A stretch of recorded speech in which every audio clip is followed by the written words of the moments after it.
سرکار خانم آزیتا حاجیان برای فیلم کاف سلطان.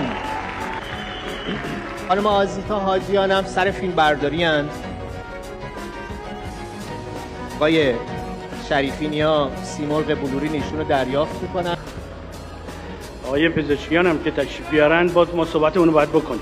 آقای بهرام افشاری برای فیلم زنده شور.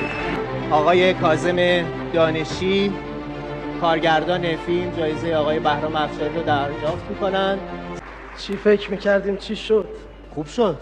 بله عالی شد. خیلی برام غم انگیزه واقعیتش. بخواید 1 سال عمرم بوده که بچه‌هام امشب باشن، ولی حق بدید بهشون. واقعا رفقا و همکار من خیلی شجاعن و خیلی دوست ندارن حتی 1 نفر از طرفداراشون ناراحت بشه ازشون. بهشون حق بدید. بلورین بهترین بازیگر مکمل مرد اهدا می‌شود به آقای شهرام حقیقت دوست برای فیلم اردوبهشت. آقای شهرام خان حقیقت دوست سر صحنه فیلم برداری هستند. سرکار خانم مارال فرجاد برای فیلم زنده شور. من امروز دوره 7 شیمی درمانیمه. همین الان متوجه شدم که کاندید شدم. میشنوی صدا رو؟ دمت گرم. بعد از 5 سال دوری تو این نقش قشنگو به من دادی.